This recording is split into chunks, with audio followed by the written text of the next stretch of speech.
Hi. Guys, this is my favorite episode to do. I think it's like your inner journalist, for whatever reason, like comes out or something. I'm not sure. It's new medicine. Yeah. It's nothing that's proven. It's kind of what got me this whole love for medicine. Most people really, yeah. Yeah, it's like all these things coming out and we don't know if it's going to work. We don't know where it's going to go. Yeah. We have some that are already like new treatments, new things, news around the world about medicine. So it's just things to be refreshing and not be lecture material. Exactly. And it's like, there's not one topic. We talk about so many different topics. I know. We talk That's about another everything. thing. It's like, yeah, because the news is it's crazy. And even this one is long because I couldn't pick. There's so many things that came out, at least like in the last month, that we're going to touch upon. Mm-hmm. But we're going to do our best to put out there the most, I guess, pertinent ones or most interesting to us, or at least that we feel comfortable talking to you all about. If you guys have any reviews or not reviews, articles, news stories, anything like that has to do with a topic on medicine that you want us to add on to the monthly wrap-up, we'll be happy to do that. Yeah. Some of these even can come out for episodes. Exactly. The sky's the limit with medicine. And mostly, like, even this coming month now, because we already finally left the month of love. We're over that already. Bye. Let's go back. Let's go back to normal now. St. Patty's Day now. I can finally drink. Oh, I have so many things in my mind now. Anyway, so what I was saying. Oh, so this coming month, like, I want to say, if not all of them, almost all of them, the topics that we're going to be covering are suggested topics to us. Either you guys reached out to us through DMs, through threads, through comments. I don't know, pick one. And I like to prioritize what you guys put out there. Sorry, that's my dog.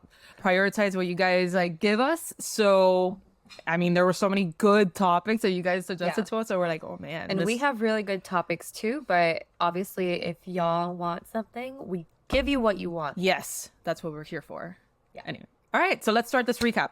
All right. Go ahead. Okay. So CRISPR gene therapy. This is so cool. This is just super cool, super trending right now. Think about basically CRISPR is a type of gene therapy. We've already had different types of gene therapies in the past. Some have more complications than others. Some are a little bit riskier. But CRISPR is basically like if you take a little scissor, come into your little DNA, snip, snip, and it corrects the DNA. So wherever you have a mutation, it edits it. Yeah. And it's been really successful. We just spoke about it in our last monthly recap on the sickle cell. Exactly. So the CRISPR gene therapy for sickle cell, which came out and it was a really big news article. Yeah. So this one is CRISPR gene therapy seems to cure dangerous inflammatory conditions. So this is by Claire Wilson, and it was released on January 31st, 2024 on the New Scientist.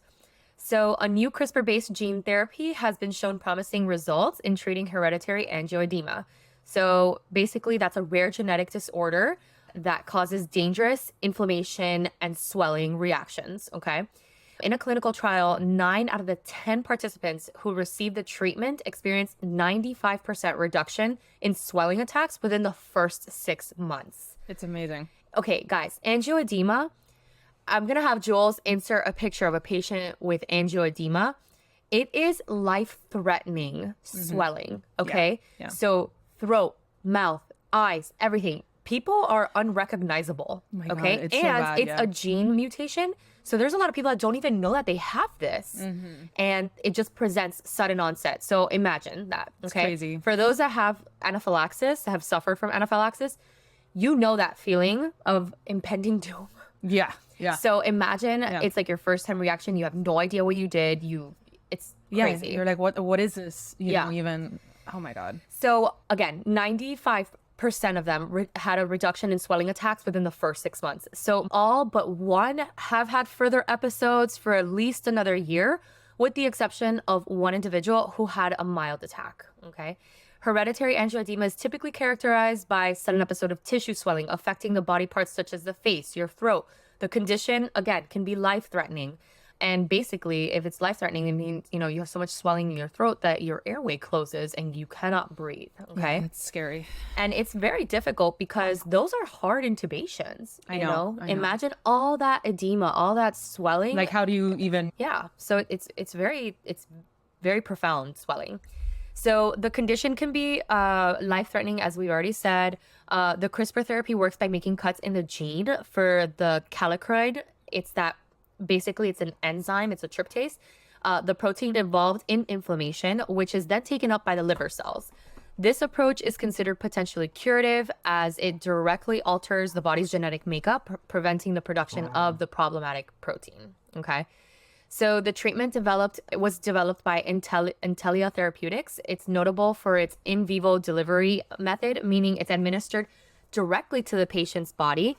So the treatment was developed by Intellia Therapeutics. It's notable for its in vivo delivery method, meaning it's administered directly to the patient's body, unlike other gene therapies that require editing cells outside of the body. The trial's success suggests that it's a significant step towards gene therapy and could pave the way for treating other genetic disorders. Guys, this is crazy. It's amazing. There are so many genetic disorders out there. And the fact that we could potentially cure them. Yeah. That's a big deal. It's not about treating them, taking medications or anything, potentially cure it. Get rid of it. That's insane. Let's see where that takes us in the future with medicine. Exactly. And that's the thing about CRISPR. That's why it's trending, because there's so much editing happening, or potential editing that could happen for, using it and stuff. It's amazing. But all right, so the next next news bit, I guess. Alzheimer's can pass between humans in rare medical accidents by Nicola Davis on January 31st of this year on The Guardian. So a study from the University of College London, UCL, revealed that Alzheimer's disease may have been transmitted to patients through a medical treatment involving human growth hormone derived from corpses. This hormone treatment, used between 1959 and 1985 to treat children with growth deficiencies, was found to be contaminated with amyloid beta proteins, which are associated with Alzheimer's. The study focused on 8 individuals who had received the hormone and later died of Creutzfeldt-Jacobs disease, CJD. It's the brain. Anything with a brain she can pronounce. What cortex does that belong to? Tune into our previous episode on, what was it? Oh, the 5 senses. The 5 senses. There's literally a cortex for everything in the brain. For everything. Anyways. So CJD is a rare and fatal brain disorder. Surprisingly, 4 of these individuals also had significant levels of amyloid beta proteins in their brains, although they did not show signs of dementia. Researchers believe that if these individuals had lived longer, they would likely have developed Alzheimer's. So further investigation revealed that 5 people aged between 38 and 55 who were treated with these contaminated hormones developed symptoms of Alzheimer's despite not being genetically predisposed to the disease. The researchers emphasize that Alzheimer's cannot be transmitted through normal day-to-day contact or routine medical care. However, it does suggest that this rare case of transmission should be a prompt review of medical procedures to prevent similar occurrences in the future. That is insane to me. Absolutely insane. And this is kind of a retrospective study, because it happened 1959 through 1985. Yeah. Is when this procedure took place. Yeah. Crazy. Yeah. It's just insane, because I think about dementia, and there is neurological pathologies or diseases like prion disease. Yes. Okay. Yes. Which is, I think any medical student that studies prion disease, that's our worst fear ever. It's horrible. Yeah. Have you seen I think we're gonna cover it up. So I'll cover it. It's actually a good episode to do mad cow disease. So basically, in layman terms, prion is basically what causes the disease mad cow disease. And it's basically a protein, okay, that forms in your brain. Think of it like a little clump in your brain. And then the moment that it makes contact with something else in your brain, then it triggers it to also make that protein. So then it's all these little proteins are being congregated and developed until you start suffering from neurological symptoms. And it is fatal. So And there's no way to even treat it. Yes, and so now It's like- they are using growth hormone from cadavers, which I'm like, why? Back then. Back then, yeah. Again, why? But okay, so they're using this growth hormone, which had amyloid beta protein. Again, one of those little conglomerates.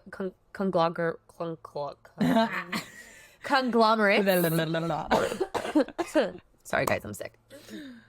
That's these little conglomerates, and It's the little balls of protein. yeah, exactly. Not the same as prion, but Right. little balls of Like wrapped up little proteins. yeah, you know? little fuzzies, right, in the brain that cause, it's usually seen in people with Alzheimer's in their autopsies, and now it was transferred. Yep. Oh. Sure. Sure. It's Yeah. like, you got this. Yeah, I know the computer's like, all right, Alzheimer's. Go prions.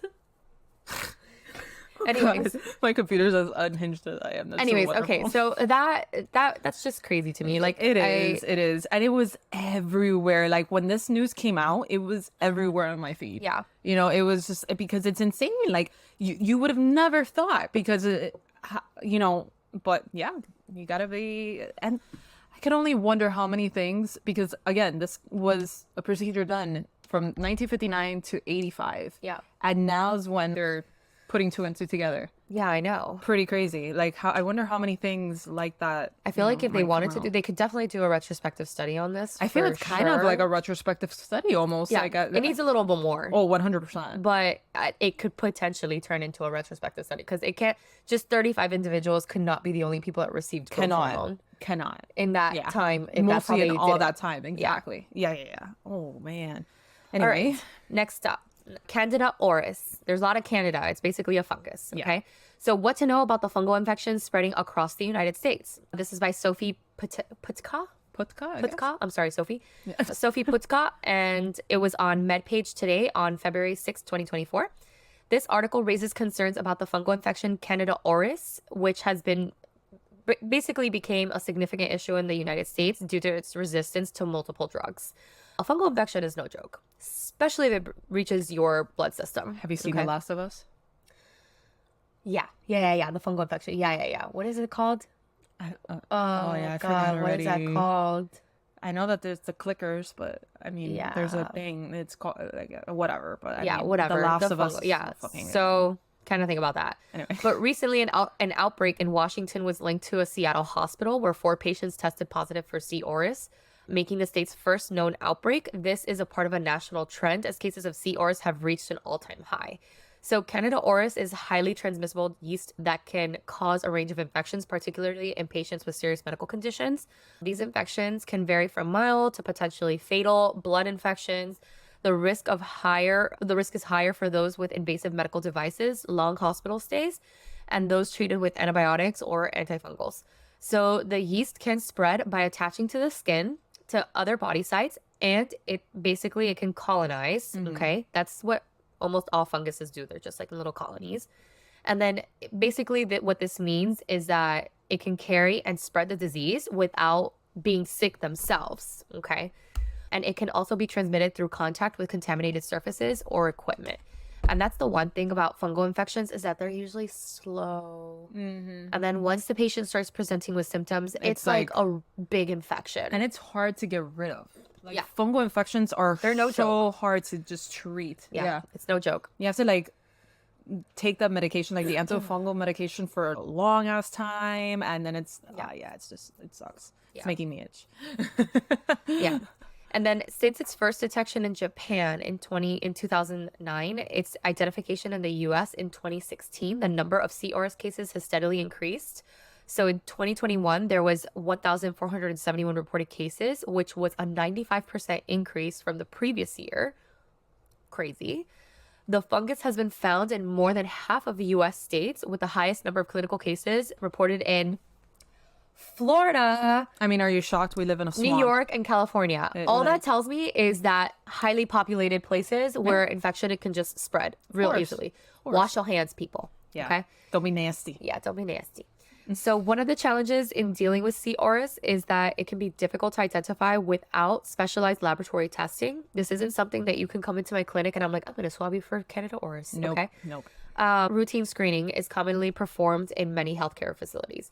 The article underscores the risks posed by C. auris, its contagious nature, and also that the health authorities will face in tracking and controlling its spread. Yeah. So that's really tough. Yeah. You know? Yeah. Especially since when a patient starts presenting with symptoms, it's like, Jesus. Exactly. They're By sick. that time, you're They're like, really sick. Yeah. Okay. So, Oregon resident catches rare bubonic plague, likely from their cat, according to health officials. Yeah. Oh, and look at I'm going to put the photo of the cat here. Oh, it's like the cutest little cat. Yeah. Anyway. So, by Leah Sarnoff on February 13th on ABC News. So, an Oregon resident contracted a rare case of the bubonic plague. Yes. We are in the year 2024 and we're talking about the bubonic plague, which health officials believe was transmitted by their symptomatic pet cat. This is the first instance of bubonic plague in Oregon since 2015. I'm going to butcher this name, but sorry, this county. Deschutes County Health Services confirmed the case and stated that all close contacts of the residents and their pet have been provided medication to prevent illness. The case was fortunately identified and treated early, posing little risk to the community. The bubonic plague spreads through bites from infected fleas or contact with sick animals. Symptoms typically appear 2 to 8 days after exposure and include fever, nausea, weakness, chills, muscle aches, and swollen lymph nodes. While the disease is serious, it is treatable with antibiotics if diagnosed early. Health officials recommend avoiding contact with rodents and their fleas and not allowing pets to approach sick or dead rodents and using flea control and products on your pets. I hate fleas. Disgusting. Okay, so disgusting. Fleas and ticks. I've had a lot of animals, right? Like growing up. Yeah. Anyone that has an animal knows and has experience with fleas and ticks and all these things, right? The worst. Why is it that fleas don't die? I don't know, man. And you could squeeze the shit out of them, and they're like, no. And they're just like, oh, I'm still here. Yeah, like, ding. Yeah. Fucker. Yeah. I hate them. So now I have to worry about the bubonic plague. Fucking bubonic plague. But this is in Oregon. This is exactly like opposite. The name of the bacteria that can cause the bubonic plague is funny to say. Yersinia pestis. Pestis. I mean, that Yersinia makes pestis. sense. Yeah. Oh, boy. But yeah. Hide your kids, hide your wife, hide your cats. Don't get the bubonic plague. That's why I feel like I feel like all animals should their food should just be like come incorporated with some sort of I know. Wouldn't that be so easy? Can someone invent that? I know. Just invent a food, okay, where they eat every day. Yeah. And right. they could just Yeah. I don't understand how that hasn't been invented. I know. Anyways. Okay. Well. Whoever thinks of that idea and makes that actual product, remember me. TM. Yeah. All right. Dole, fresh vegetables. I love Dole. Yeah. All right, that was random. Choice, yeah. Bananas, salads, Every time I think of Dole, I think of the peach cups that I used to have when I was little. Oh, yeah. And then in Disney, the Dole Whips. Yeah, the Dole Whips, exactly. Yeah. Okay, so Dole Fresh Vegetables Incorporated announces voluntary recall of limited number of salad kits due to possible health risk of listeria. Listeria has been a huge outbreak recently. I know. Okay, so this was by the FDA on February 9th, 2024. Yes, sir. So Dole Fresh Vegetables Incorporated has announced a voluntary recall of limited numbers of salad kits due to potential health risk for Listeria monocytogenes, okay? Short for Listeria, okay? The recall was initiated after discovering that the salad kits were processed on the same line as a cheese that has been recalled in its manufacturer, Rizzo Lopez Foods, for possible Listeria contamination. The affected products include Dole branded and private label salad kits. So Listeria is a bacterium that can cause various serious and sometimes fatal infections, particularly in young children, as in babies. Okay, it's known for causing meningitis, and then in the elderly, and then others with weakened immune systems. Okay. Yeah.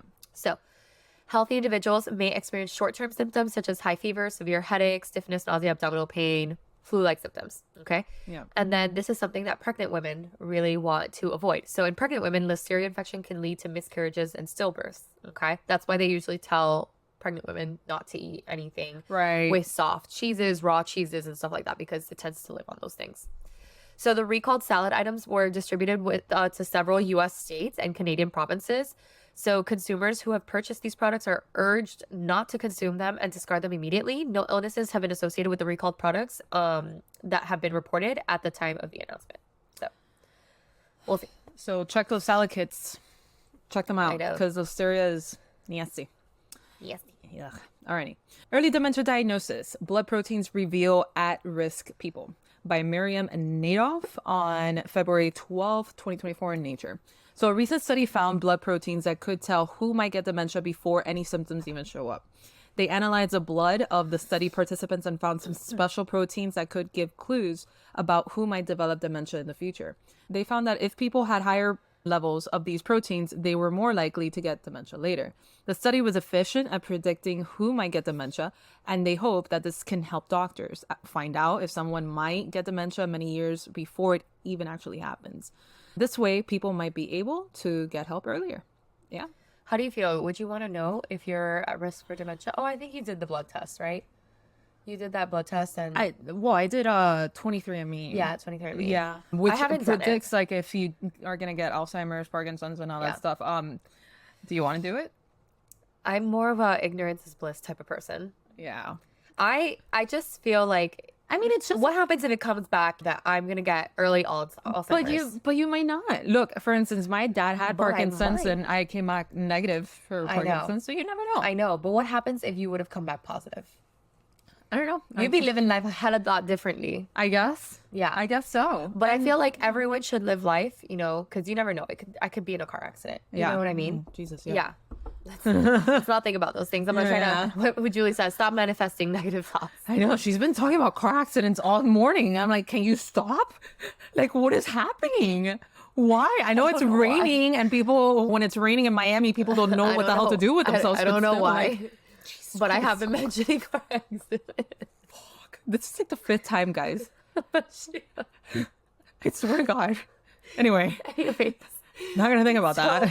I feel like if I knew that I was going to get Alzheimer's, Yeah. I'd be just with that thought every single day. Like, did I forget this? Did I forget that? Is this the start of this? Is You this know the what? start of that? But perfect analogy with car accidents. Yeah. You know that at some point in time, like in the future, could be tomorrow, could be 20 years from now, you're gonna get in some fender bender. Yeah. Okay, because the probability is high.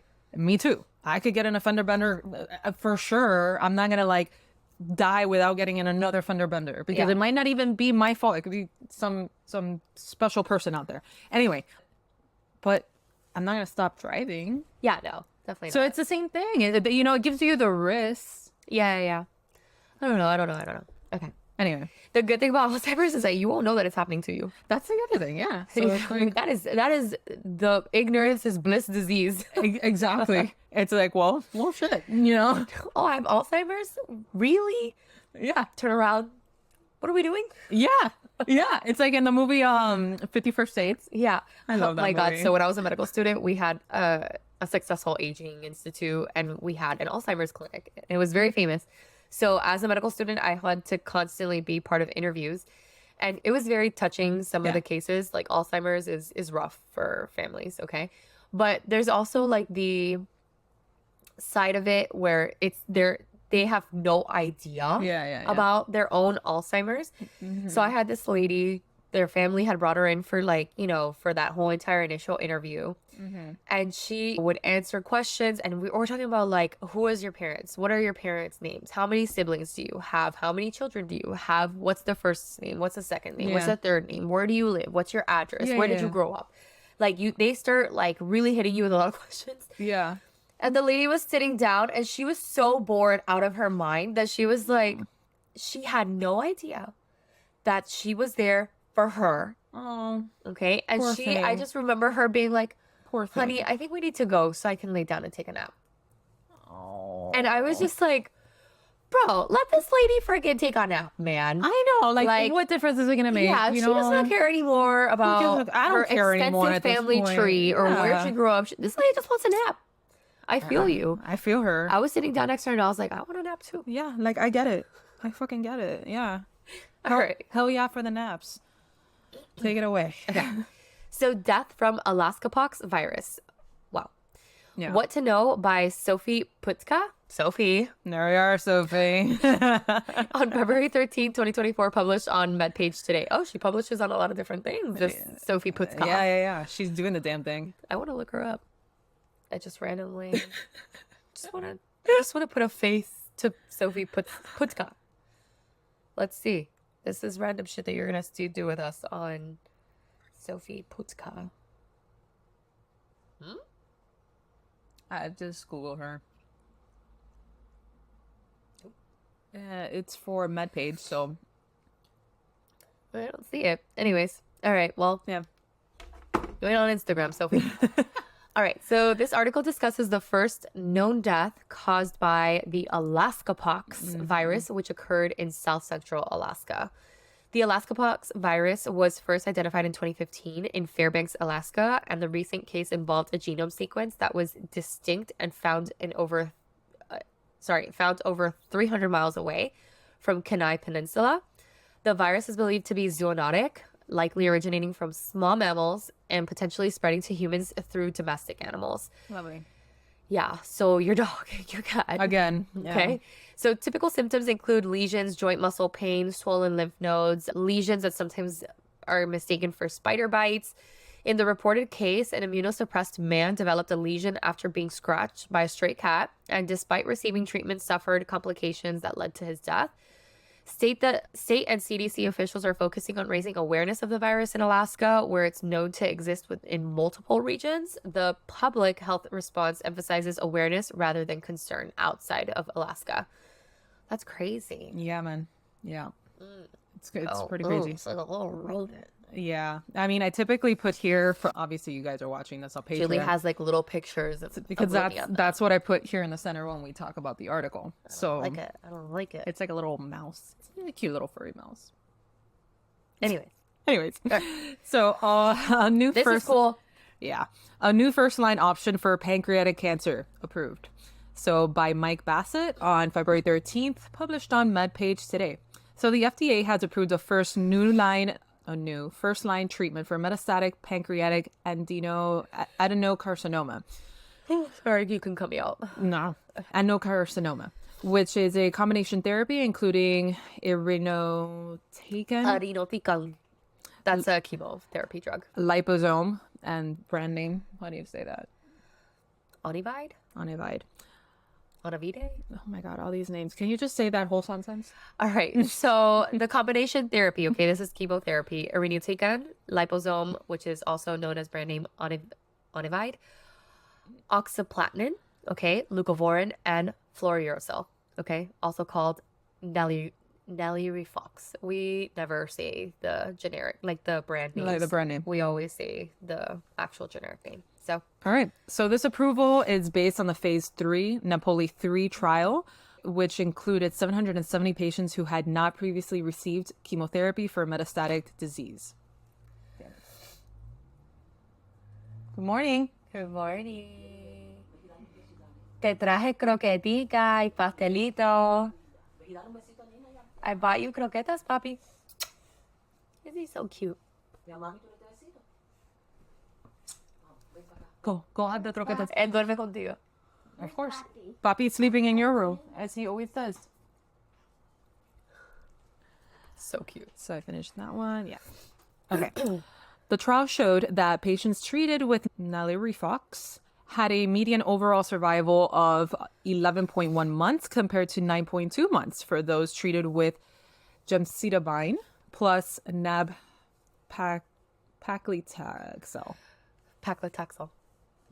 Additionally, Nalirifox improved median progression-free survival and had a favorable overall response rate. Common adverse events included diarrhea, fatigue, nausea, and decreased appetite, among others. The recommended dose of irinotecan liposome is administered intravenously every 2 weeks. So this is wonderful because, I mean, one of the things that I published was on pancreatic cancer, and it's just awful. Like, pancreatic cancer is so aggressive, so awful. You don't have symptoms until you're pretty much in the later stages, like 3 and up. And once you're already in that stage, it's hard. It's hard. It has a really, really high fatality rate. So if we could get anything to help out pancreatic cancer, anything, yeah. Because it's just so fast. It moves so fast because of that. It's so hard to detect. Yeah. A lot of people, if they catch it, I'm not saying like the grand majority, but there are many cases out there that they find out early. Yeah. Thankfully, From to like an an incidental accident. finding. Yeah, Exactly. They weren't even looking for it. But I remember seeing a case that it was talking about car accidents. It was a car accident, went into the emergency room, whatever, typical things. It was a pretty bad accident, so had to be like screened and done a whole bunch of tests. Through the car accident is where they found that this patient had pancreatic cancer, but it was thankfully in an early stage. Patient survived because they were able to aggressively treat it in an early stage before it became metastatic. And it's crazy. It's crazy how aggressive this cancer is, and it's like the younger you are, even faster it goes. It's really bad. So I found this like really, really incredible that we've been able to get that. So definitely not when I published my research. That was not the case at all. It was just like, I know, and the treatments are just we're moving fast in medicine. So absolutely. All right. So nitazines have entered the drug scene. Now what? Okay, so this article is by Ryan Marino, a physician, okay? And it was published on February 13th, 2024 on MedPage Today. So the article addresses the rise of nitazines. It's a synthetic opioid group in the illicit drug market. So nitazines developed in the 1950s for pain relief, but never medically approved. It has been linked to increased street drug detection and overdoses. Their potency varies, with some exceeding fentanyl's strength. Okay, fentanyl is extremely strong. And then isonitazines, a nitazine variant, emerged in North America and European drugs and overdose cases in 2019. So currently 20 nitazines are identified in illegal drugs. Classified as Schedule 1 substances in the US, nitazines possession or use is illegal. Okay. So while their presence in North America is minimal, there's a rising concern in Europe. Everything starts somewhere, will eventually trickle into the United States. Yep. The article suggests that detection improves nitazine-related overdoses might rise, but the response to the threat can build on existing strategies. For a comprehensive understanding, the full article provides more details. Yeah. So it's a new opioid on the streets. Yeah, let's just add another one to the bunch. Yeah. Unfortunately, it's just like that Pandora's box was opened, and as much as we try, I don't see how we're going to be able to close it. I don't think we could close that Pandora's box now. It just keeps on. There's always another drug.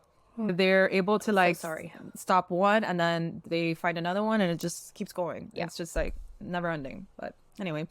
So this one was pretty cool. The psychedelics such as psilocybin, did I say that right? Mm-hmm. Okay, psilocybin or LSD may help improve sexual function.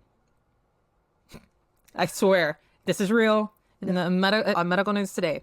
So by Caitlin Bogle on February 13th on Medical News Today. So the study found that individuals who use psychedelics experience increased enjoyment of sex, arousal, satisfaction, and attraction to their partners. Let me finish the article. Participants also reported feeling more attractive themselves and a stronger connection with their partner. The research included nearly 300 participants who completed a questionnaire about their sexual experiences before and after using psychedelics. The study comprised of two groups, one using psychedelics recreationally and another group in a clinical trial for depression treatment with psilocybin. Improvements in various aspects of sexual function were noted up to 6 months after psychedelic use. However, experts caution that while psychedelics can decrease inhibitions and increase ease during sex, they can also lead to harmful health consequences and impaired judgment. The study emphasizes the need for more research on the topic and suggests non-drug alternatives such like self-reflection and therapy to improve sexual function. So yeah. It reminds me of American Horror Story. Which one? Oh no, I don't think it was it American Horror Story about the guy, it was American Horror Story about the girl with multiple personality disorder. Dude, that I don't remember that one. I The still guy like takes the LSD and he like chops off his limbs. Oh, I think I remember now. Yeah, I think I remember now. But why would you do? We're talking about sexual. No, because it's LSD. Oh, yeah, okay. Like it's like it says like, you know, people are like inhibited or whatever. Yeah. So or uninhibited. Yeah, I don't know. I found that interesting. It's like, you know, they're still tinkering with all these psychedelics and seeing how, you know, all the ways that they could be used. It's not only for tripping and whatever, but I mean, I've never done LSD. I'm not interested in doing LSD. Like, I mean, it sounds kind of scary to me. To me too. And I've heard so many people have a bad trip on it. Like, I've heard horror stories about it, and like the trip doesn't just end because you stopped it. They get the flashbacks or something. You get that's flashbacks like years later. Yeah, that is insane to me. Yeah. I'm like, you haven't done the drug in years, and then all of a sudden you're just like working in your office job, and then all of a sudden like you're tripping again for no reason. That creeps me out. Like, I'm not about that. Just like randomly. Not about that. Not about that. So this one's another fun one. All right. So blue balls. Blue balls is a term for discomfort or pain in the testicles after prolonged sexual arousal without an orgasm. What teenage girls did all the time. I shouldn't say that. Okay. By Beth Sisson. Sasson. That's why I said it. Beth Sasson. Updated on February 12th, 2024. So is blue balls a real condition? Yeah. This is by Beth Sasson. Sasson. Okay. Sissons. Updated on February 12th, 2024. And it was published on Medical News Today. The article from Medical News Today provides an overview on blue balls, okay? A condition medically known as epididymal hypertension, okay? And here's a summary of its key points. I can't believe I'm talking about blue balls. It came out on Medical News Today. It was like, it was actual news. I was like, can you imagine if people didn't use the term blue balls, they said epididymal hypertension? I would never be able to say she it. gave me epididymal hypertension, or he gave me epididymal hypertension. Hence the blue balls. Yeah. Hence. So the condition is caused by blood buildup in the testicles during arousal, leading to aching, and if you don't relieve it, it continues, right? So while uncomfortable, the condition is temporary and not dangerous. Myths suggest, even though I feel like guys can, it's like life-threatening for them. Yeah, they'll argue that. So myths suggest that it requires a partner to relieve, but it can be resolved through ejaculation and distraction until symptoms pass. Yeah. Grab him by the ball. Instead of Trump grab her by the pussy, like grab him by the balls. So disgusting. I know. Anyways. So when that came out, I'm like, what? Yeah. Why would you ever even say that? Yeah. That's so unattractive. Yeah. Why? Like, not even in a sexual context. But grab her by the pussy. I'm like, first of all, how do you even grab a pussy? Okay, let's just start there. Like, you know... I don't know. Like, you could grab balls, but like, what? So you just slap it? Like, you just.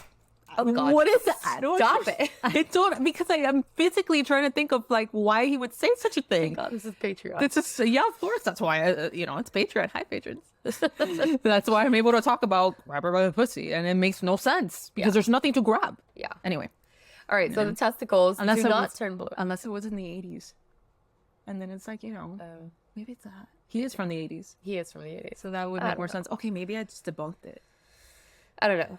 Okay, sorry. Go on. So the testicles do not turn blue, okay? However, a bluish hue may appear due to the increased blood volume. If the testicles turn distinctly blue or purple, it could indicate a testicular torsion, and that's a medical emergency. Yeah. So treatment involves relieving the blood pressure either through ejaculation or by engaging on non-arousing activities to reduce arousal and discomfort. What the fuck is non-arousal activities? So like thinking of like dead bunnies or something that's not arousing, something that will not turn you on. I'm sure that's arousing to people. Oh God, well, really fucked up people. Yeah, I mean, yeah, for sure. Ooh, anyway, so next one. Scientists find compounds in salmon that may lower cholesterol heart disease risk. By Robbie Berman on February 5th, published on Medical News Today. The article talks about a study that identifies 508 food-specific compounds, or FSCs, in salmon, including 237 metabolites unique to salmon. Consuming salmon as part of the Mediterranean diet introduces at least 48 of these compounds, and 30 30 metabolites into the body. 4 metabolites are linked to significant improvements in cardiometabolic health indicators, or CHIs. The Mediterranean diet emphasizes healthy fats like olive oil and includes plant-based nutrition with protein from fish, poultry, and vegetable proteins. Participants in the study who were not previously on the Mediterranean diet consumed 2 servings of salmon per week for 2 5-week periods. The study used metabolomics. Unnecessarily long of a word. Anyway, a method of analyzing nutrients, and found that salmon's benefits might extend beyond cardiometabolic health. The findings suggest that salmon, when included in the Mediterranean diet, can have a positive impact on health, particularly in lowering cholesterol and mitigating heart disease risk. I love salmon. Yeah?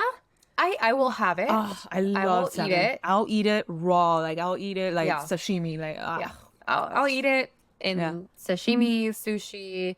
I'll have it cooked. I make it. I try to make a point to eat salmon, but I don't know why it's like not one of those fish that I'm like, I'm gonna have some salmon today. Really? When I'm like cooking salmon, I'm more excited for the health benefits. Yeah, I'm cooking salmon today and I'm healthy. Like, not because it tastes good. Actually, there was one recipe that I did with my friend Tori. And oh my God, we did like a Dijon mustard with dill. I don't know what it was. Salmon and dill is good. So good. It's really, really good. That was good. Like, that was like, I could have this every day. But my problem with salmon is if it's not fresh. Oh, yeah. You caught it that day. Okay? Then it tastes fishy. Which is not really possible down here in Miami, Florida. I know, but I knew someone that could get fresh salmon and they would order, and I would only order like 2 fillets or something, because if I didn't have it like that day and the next day, I would not have it, because it's just so fast to get that fishy. And then you take omegas and then they tell you no fish burps, but you're burping fish the whole entire day. That's disgusting. Can you imagine if I burped fish at you? It's nasty. That's nasty. It's nasty. Imagine. So I took omegas because I was like trying to be healthier, and I would burp, and I promise you, I wanted to throw up the whole day. Really? The whole day I spent like, what? Because it would burp. I would taste the fish, and I was like, I wanted to die, so I stopped. I was like, it's not worth it. I used to take Mega Red, and that one never gave me fish burps. I don't know. The people out there that know what the fish burp struggle. That's gross. It's disgusting. Yeah. That's no bueno. All right. Anyway. Can a daily dose of cinnamon help lower your blood sugar? Cinnamon. So this is by Catherine Long on February 6, 2024, published on Medical News Today. So cinnamon's historical use, cinnamon, derived from the inner bark of trees from the genus Cinnamomum, has been used since 2800 BCE for flavoring, medicinal purposes, and anointing oil. I didn't know that. Okay, anointing oil. Yeah. So the Romans used it for digestive and respiratory ailments, and the Egyptians for fragrance and flavoring. I literally, this is now, you know how you have that hobby of me mispronouncing words? My hobby is throwing in the Egyptians whenever I can. For sure. And then just watching me. And you're like, to see my reaction. Yeah. Every time.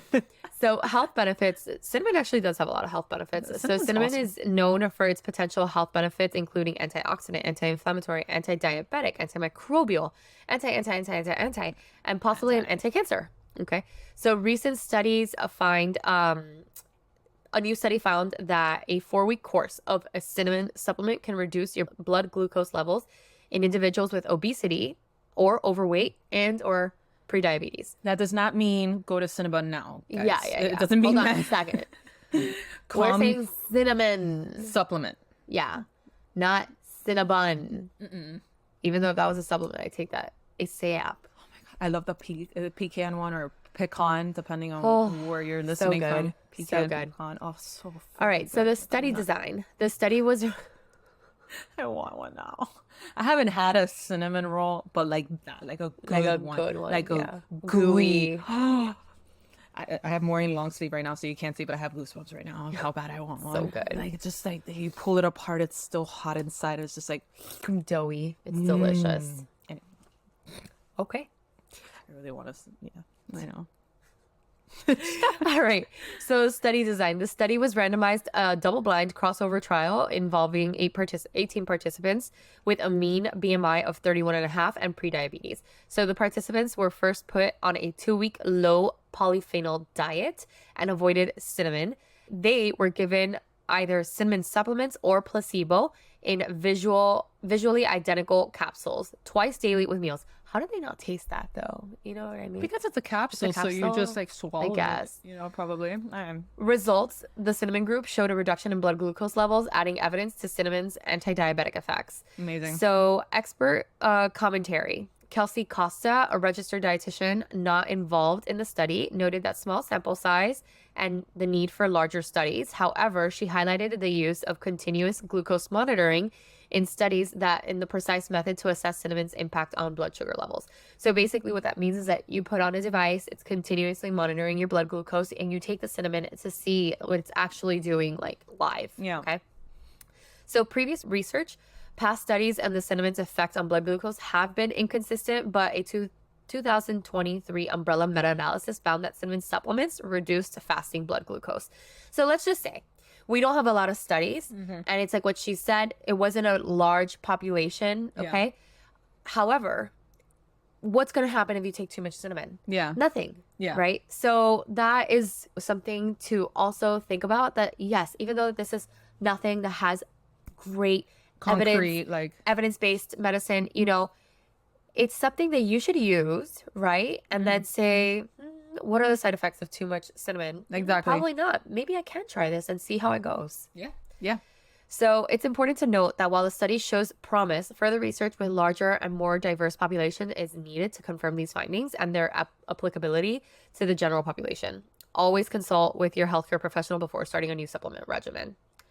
You better talk to me if you're going to think about starting cinnamon. If someone told me they wanted to eat cinnamon, I'd be like, great. Yeah. Do it. Yeah. I mean, spoonful of cinnamon. Just a spoonful of cinnamon makes the world. Okay. If you know where that's from, it's time to use retinol.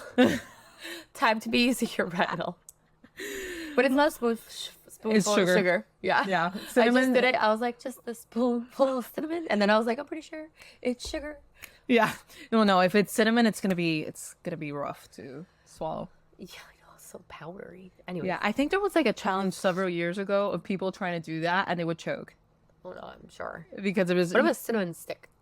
I don't know. Yeah, but it has sugar in it. Yeah, I've never chewed on a cinnamon. Cinnamon is hydrophobic, so that's the other reason why you'll like choke, because you're like, just clouds of cinnamon. That's what would happen to people. It was like a cinnamon challenge. It's stupid, like all these challenges, whatever. So, remember about that robust medical evidence? Yes. Remember that? Okay, so here we go with medical news today. With robust evidence. Anyway, so cold water swimming may help reduce menopause symptoms. So more benefits to add to this. Anyway, by Eileen Bailey on January 29th, 2024, published on Medical News Today. This article discusses a study on the effects of cold water swimming on menopause symptoms. The study suggests that cold water swimming may help reduce menopause-related symptoms such as stress, hot flashes, and aches. I could totally see, the reasoning behind that. It included 1,114 women and 785 of whom were going through menopause.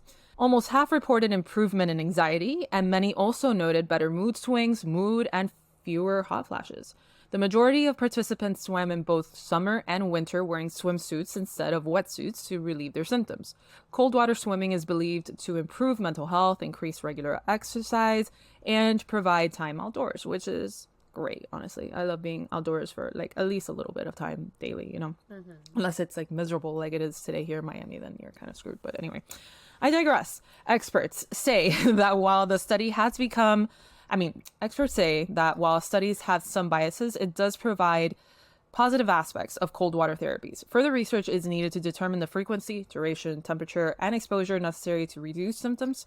But the study highlights the potential benefits of cold water swimming for menopausal women, offering an alternative solution for symptom relief. However, more research is needed to confirm these findings and establish guidelines for effective practice. So we're only seeing like more benefits. It doesn't seem to be something that is so negative. Of course, like we said on the episode of cold plunges, cold water immersion therapies, like, yes, talk to your doctor if you have heart problems, all those things, there's, conditions that obviously you shouldn't. But, like something like menopause, stuff like that, like, great. Yeah. And I'm telling you, when I went for our honeymoon, we did the Baltics, and we had there was this lady, we were in Denmark, in Copenhagen. It was a day that we were in Copenhagen. We were doing some like tour or whatever. And dude, this lady was in her golden years. Okay. She was up and down touring with us. This is that. Yeah. Up here, down, all these things. Incredible. I was like, Viking old woman here. And then she's like, yeah, me and my friends, we go every morning and we swim in whatever fucking the Baltic. It was like the Baltic Sea. Like, cold as shit. We went in May. And I was wearing a puffer jacket just to walk around. And this woman every morning with her friends, with her gals, it's just like, swimsuits, let's go to the beach. Let's go. And they would swim like up and down, whatever, and then come back like it's cold plunging. And this woman was like doing fantastic. We were like, look at this lady. And we were, I don't know, back then we were like in our 20s. We weren't even in our 30s. And we were there like, like dying from like I don't know how many days of touring around. We're like weather and frigid. Yeah, I fell asleep in one of the tours. I fell asleep, knocked out. I was like, I gotta rest.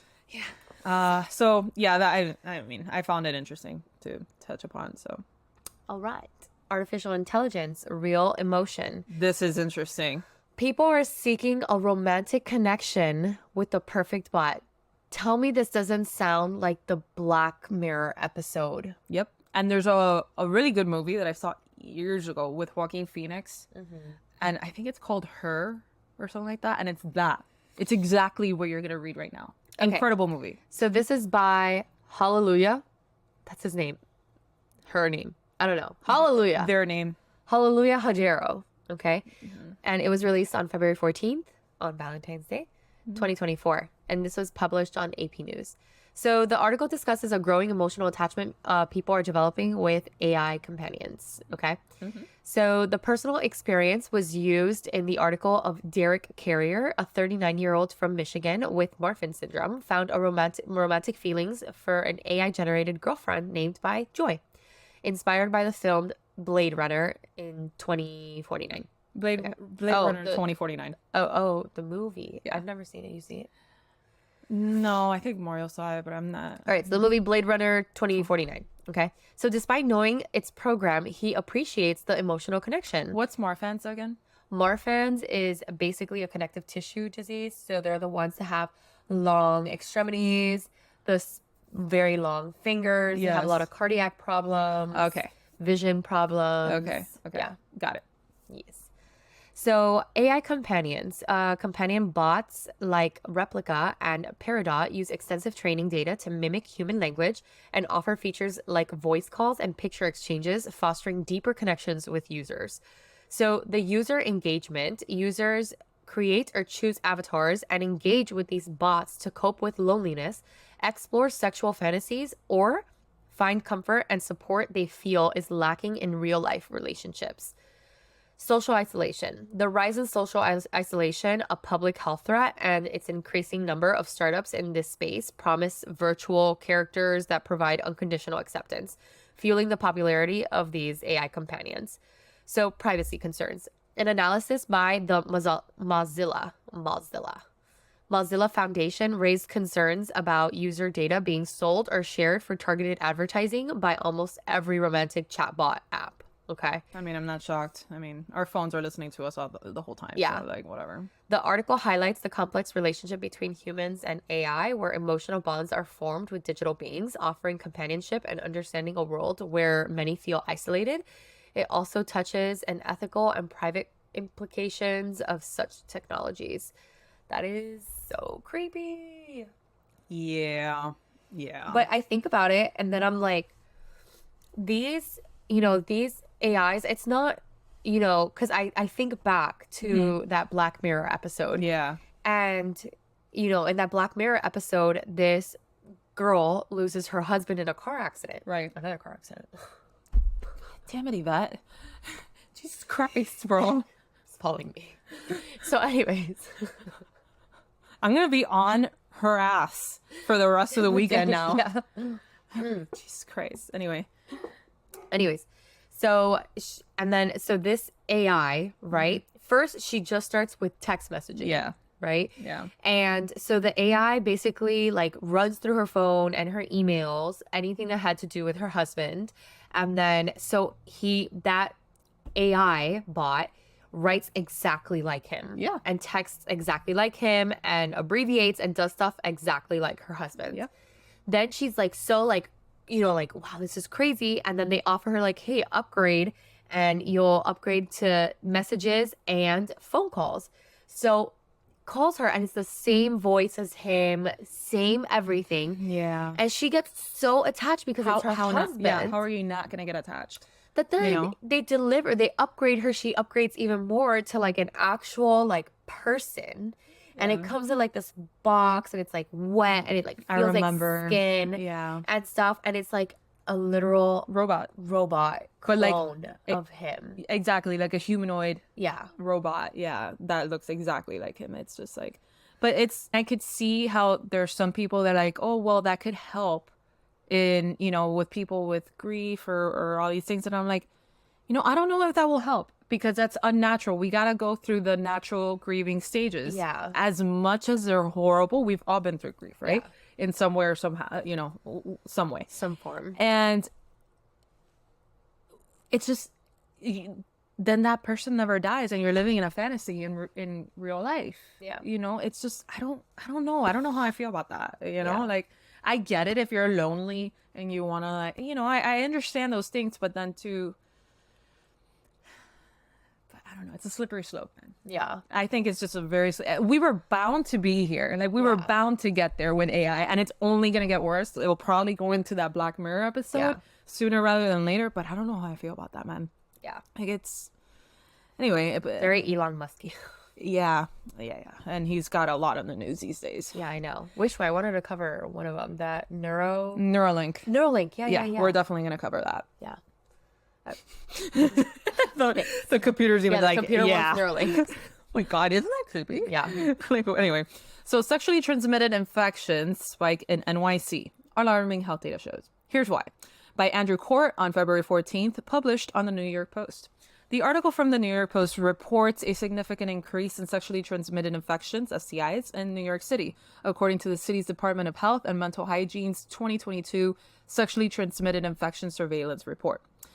So here are the key points of it. Gonorrhea rates have risen by 11% among men. Syphilis rates have surged by 36% among women.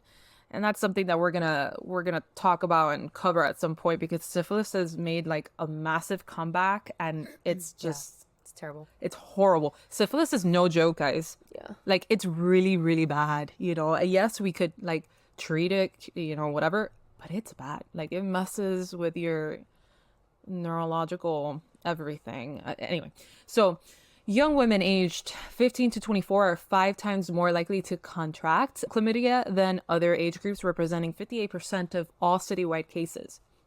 The highest rates of gonorrhea are found among men aged 25 to 34. Cases of rectal chlamydia in men have increased for the second consecutive year. Health Commissioner Dr. Ashwin Vasan emphasize the need for sexual health supports and services. The report suggests that COVID-19 pandemic may have delayed medical care and STI testing in 2020 and 2021, which could partly explain the spike in reported cases as testing resumed in 2022. Additionally, disparities in infection rates are apparent when broken down by race, location, and sexual orientation, indicating barriers to care. For example, syphilis rates have disproportionately increased among Latina and Hispanic and Black women, and STI rates are nearly twice as high in poverty neighborhoods and among the LGBTQ plus community compared to their counterparts. Experts also note that public health messages have recently placed less emphasis on safe sex, which may contribute to the rise of STI cases. Wrap it up, guys. Yeah. Wrap it up Get tested. and get tested, because it's If nasty. you're sexually active, you should be getting tested every year. Yeah. All right. So, Environmental Working Group finds little known toxic chemical in 4 out of the 5 people tested. This is by 2 people part of this group, Anthony Lacey and Alex Temkin. And this was published on February 15th, 2024, and it was also published on the EWG website. Jesus, so many abbreviations. Yes. All right, so the Environmental Working Group conducted a peer-reviewed study that revealed the presence of chlormequat, a little-known pesticide, in 80% of people tested. Here's more of a detailed summary. So chlormequat is a plant growth regulator and a pesticide that has been linked to various health risks in animal studies, particularly concerning for reproductive and developmental issues. So EWG's findings are alarming because they indicate widespread exposure of chlormequat among the general population. So the study's results are based on biomonitoring, which measures the amount of chemicals in human tissues and fluids, providing a clear indication of direct exposure. The presence of chlormequat was detected in urine samples, suggested that it is being absorbed by individuals through their diet or the environment. The study highlights the need for further research into the potential health effects of chlormequat on humans, as the current understanding is primarily based on animal studies. So the EWG is calling for increasing regulatory scrutiny and evaluation of chlormequat's safety, especially considering its apparent prevalence in the population.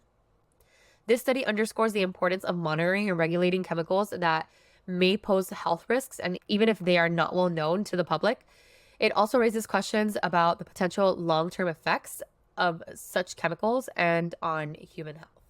So why I put this here, if you guys follow us on socials, either TikTok or Instagram, what have you, I had done a little bit of a video and I posted it up on that, because this came up because chlormequat is used for imported oat material. Oat food products. Yeah. So Cheerios, General Mills, oats, overnight oats, all those things that are not organic. Yeah. So in 2018, the Trump administration pretty much just allowed for the importation of these oat products with this chemical to be imported and used in our food products.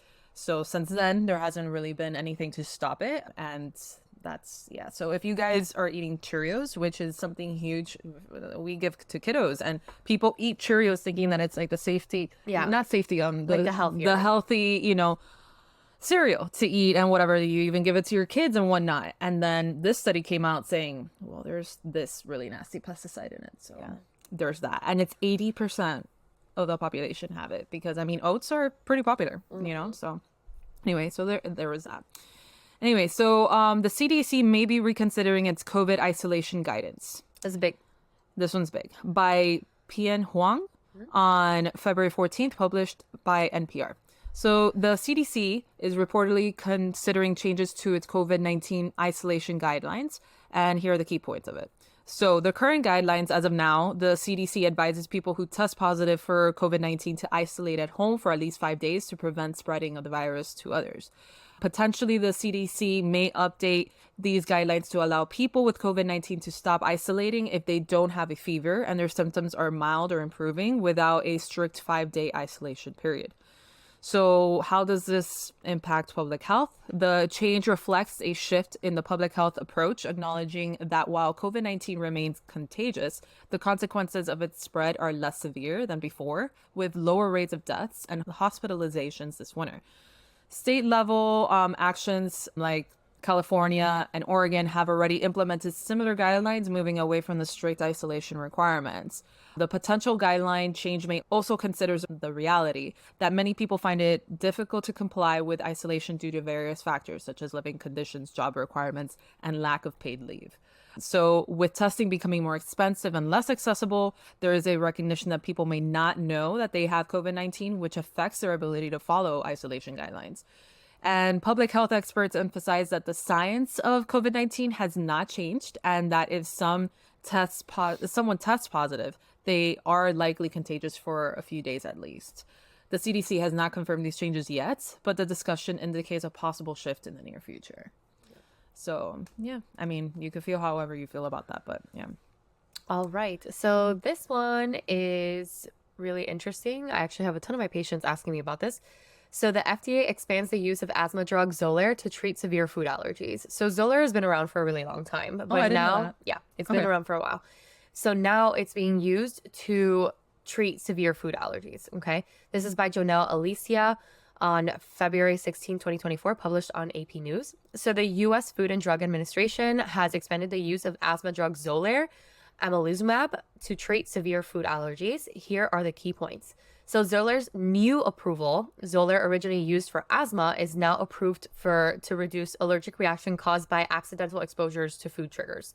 So the age range, the drug can be administered to patients as young as 1 year old, with dosages varying based on the weight and the allergen response. Impact on food allergies. An estimated 17 million people in the U.S. have severe food allergies that can lead to rapid serious symptoms, including potential deadly reactions like anaphylaxis.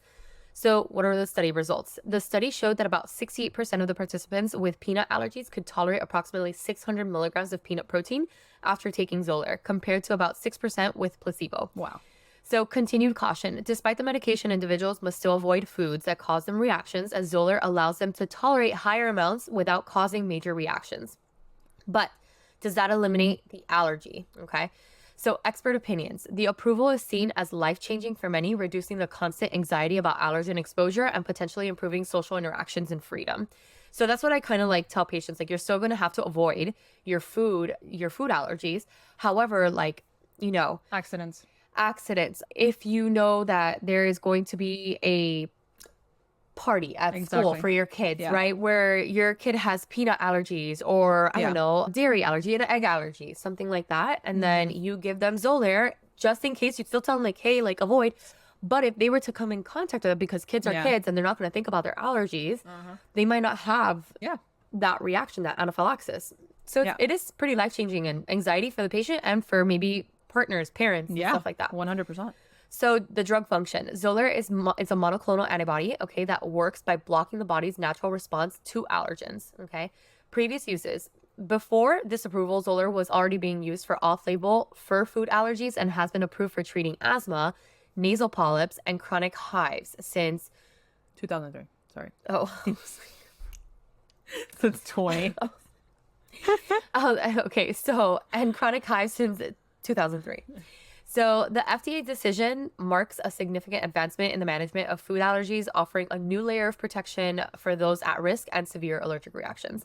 So yes, we were using Zolair off-label, which means it's not approved for that, but we kind of know it works, so we use it anyways. We do that with a lot of medicines, okay? But now that it's FDA approved, we could have potential more coverage, more resources, more availability for these type of situations. That's great.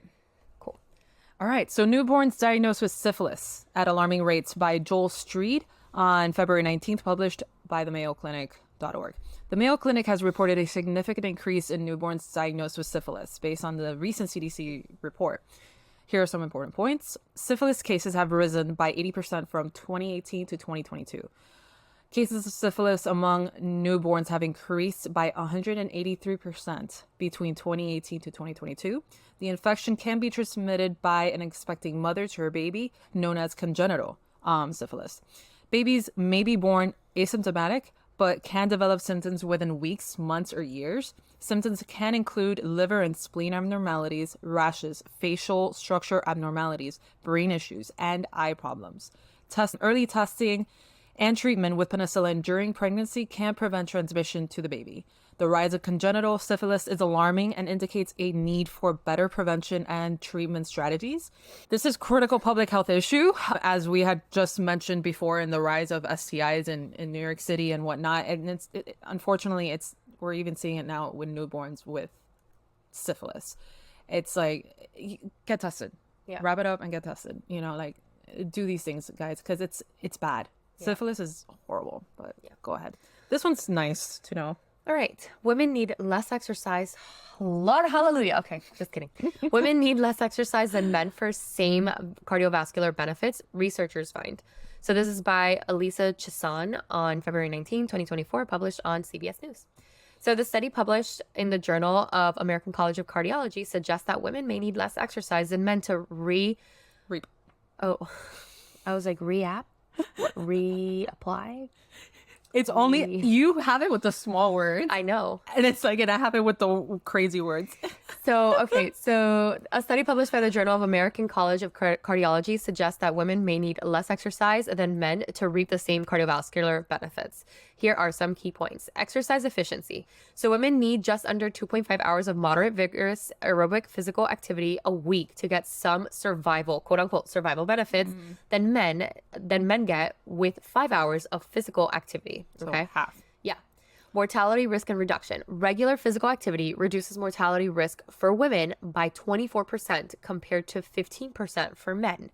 Cardiovascular deaths, women who engage in regular aerobic exercise had 36% lower risk of dying from cardiovascular issues compared to 14% risk reduction for men. Strength and training. While men reach their peak benefit from doing their 3 sessions of muscle strength training activities per week, women accrue the same degree of benefit from about 1 session per week. That is great because women hate lifting for some reason. Oh, yeah. That has been a complete change for me ever since I started working out with my bestie, my other bestie. You know, we were always like so afraid of like, oh, you're gonna get big, you're gonna get strong, you're gonna look like man. Yeah. And then I truly wish that I started strength training from a really long time ago because that really helps with bone density and all that stuff. And I did it, I think, a little bit later in life and probably not the same benefits, but regardless, just 1 time a week, okay, can accrue the same degree as if you were doing it like a guy that's like 3 times per week. Okay. So study scope. The researchers analyzed the health data from 1997 through 2019 from 413 adults in the U.S. Okay. Hold on a second. 412,413. Oh, I missed 1,000. Okay. 412,413 adults. I missed 1,000. I'm telling you, you have it with the little things, and I have it with the medical, like, huge thing. I was like 412. What did I say? 412, 1,300, right? Something like that. I missed 1,000. So. All right, whatever. 4,000. Okay, 4,400 people. Okay, in the U.S. Observational studies. The studies designed. Wait, I think it's 400,000. What? I think you're saying 4,000. Oh no, that's what I did. I said the 100, but I didn't say the 1,000. That's what I did. Or you said the 1,000, but you didn't say the 100. One of the things. Yeah, so it's 412. No. Yeah, 412,000. Exactly. Yeah. Okay, I was like 412,000, 100,000. That's how you said it at first, and I'm like, no. Wait. 412,413 adults. You got it. Numbers. Try to say it in Spanish. 412,413. Those are really hard. The Spanish ones are really hard. Yeah. Okay. I was like, it took me a minute there. Yeah. Okay. This study particularly, the design was observational. So just looking basically. Okay. And the data is self-reported. Okay. Which means causality cannot be confirmed. It's towards the end of it, and we're tired. I know, we need that Celsius. Okay, yeah. Experts views.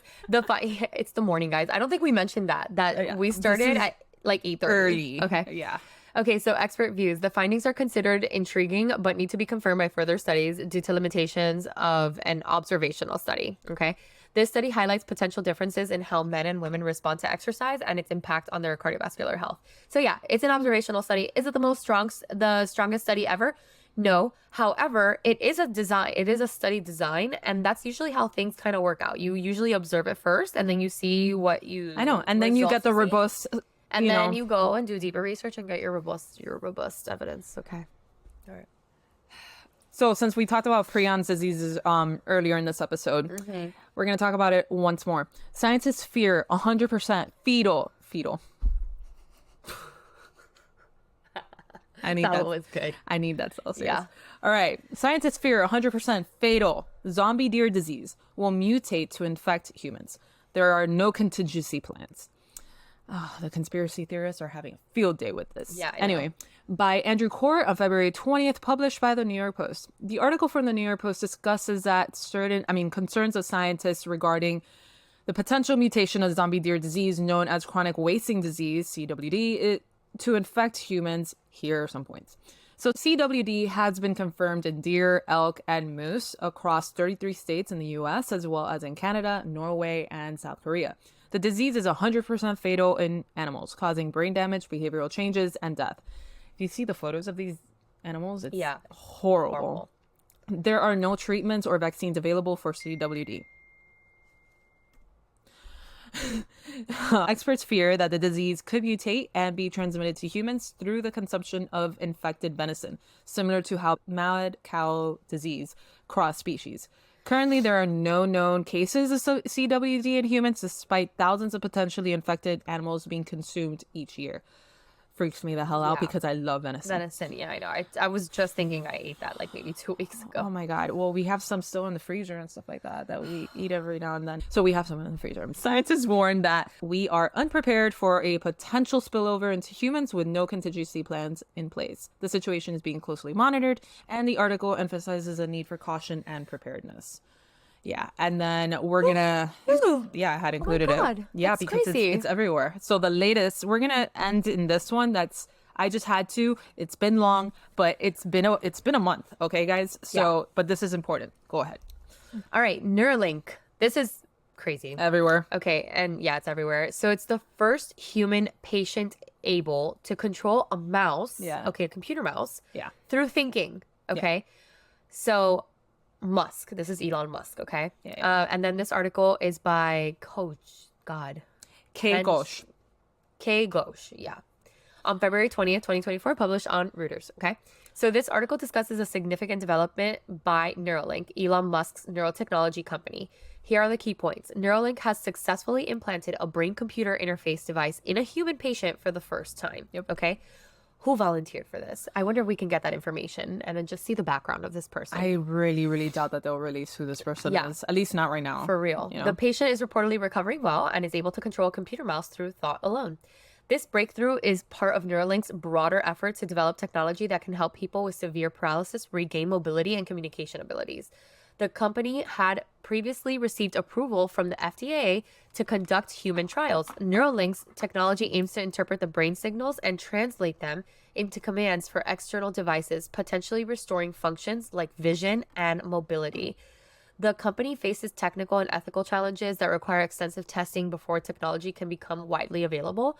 This milestone marks a significant step towards commercialization of brain-computer interface technology. This is crazy because Elon Musk came out with the car that parked itself. Yeah. Yeah. Electrical car. Parks itself.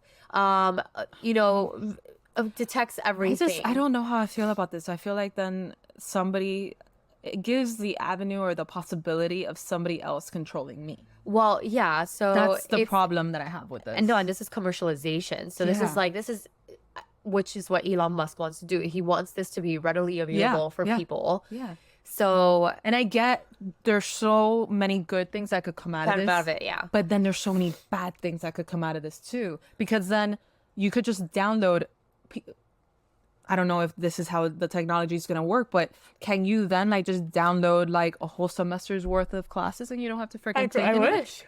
I wish. But then anybody could become a doctor. Anybody could become a lawyer. Imagine if I could just control F in my brain? But it goes beyond that. Now, what's going to happen with universities? What's going to happen with schools? Yeah, I know. I don't know. We'll see what there's so much. There's so much to this. This is a deep rabbit hole that you could come down to.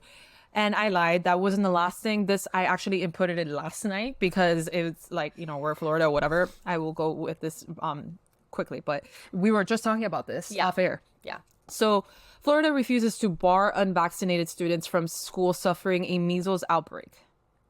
By Terry Spencer on February 23rd, published on AP News. The article is about measles outbreak at a Florida elementary school where the state's Surgeon General Joseph Ladapo has issued a controversial letter to the parents. The letter says that the Department of Health will defer to the parents to decide whether to send their unvaccinated children to school during the outbreak, instead of following the CDC guidelines that recommend keeping them home for 21 days after exposure. The letter has been criticized by public health experts and pediatricians who say that it puts the health and safety of children and the community at risk, and that it contradicts the Florida law that allows the state and county health officials to exclude unvaccinated children from school in an emergency. The article also explains that the symptoms and complications of measles and the importance of vaccination to prevent the disease. Measles is not a freaking joke, guys. Yeah. I don't know why there's this, like, people talk about it like if it's just like the common cold or something. It's so much worse than that. No, and also the complications that you can have from measles after is very severe as well. And yes, there are people that have measles. There are people that survive measles. There are people that survive varicella. I survived varicella. You know, like, you can survive that. However, that does not exclude the potential risk and consequences that you can face, okay? A varicella in a 7-year-old is very different from a varicella in a 1-year-old, okay? Yeah. So just remember that, you know, we're trying to protect everyone and not just you as a person. And there's been plenty of times that people are like, oh, well, my child is going to be protected by herd immunity. Well, guess what? Look at what your herd immunity is doing. It's doing jack shit, because It's removing the herd. It's removing the herd. Exactly. There is no herd. Okay? Thanks to you. Yeah. You have to keep getting vaccinated to make a herd. Yeah. For And those you know that what? can't be part of the herd. It'll probably sound judgmental. Yeah. Okay? It'll probably sound judgmental, but it's so sad that some people are selfish enough not to vaccinate their kids and depend on other people's vaccinated children to be protected. I don't understand So that. now what? So these kids that are unvaccinated get to stay home because of the outbreak. Yeah. Because you chose Yeah.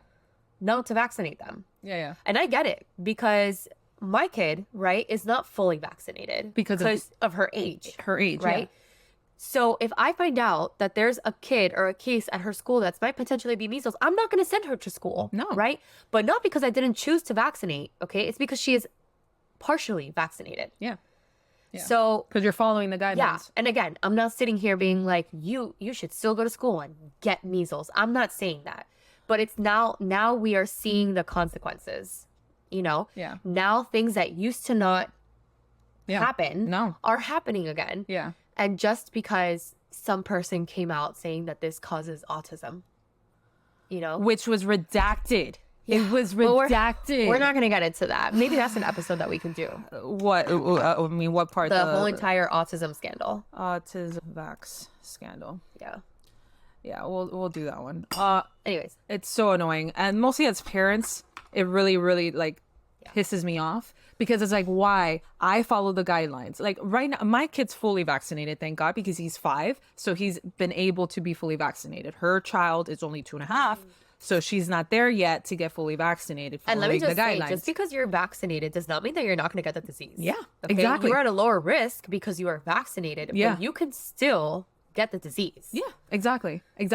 But it's not fair that I followed the guidelines. Yeah. I'm trying to protect my kid. And then you want to be a selfish Person. POS. Yeah. Okay. And not. And then your child has measles and you still take them to school. And then you're putting my kid at risk. Yeah. It's not right. It's not fair. You know, and I'm following the guidelines here and I'm doing everything to protect my kid and you're not. But yet you are affecting me for being selfish. End of rant. I'm waiting for the moment where all my unvaccinated children come to clinic like, hey. Oh, yeah. Have you seen a measles case yet? So we are now, I think there's a big. She's in Miami Beach. Yeah, I'm at the beach. So there's a huge wave. We see waves in the community of different things. I'm seeing a lot of adenovirus, which has a lot of symptoms that are similar to measles. You know, to measles, the red eyes, the cough, the coryza, blah, blah, blah. It doesn't usually have the rash that measles has. Thankfully, I've not seen it. But any kid coming in with high fever, rash, redness of the eyes gets immediate isolation. Very, very, very scary. Thanks, patrons. Thanks, guys.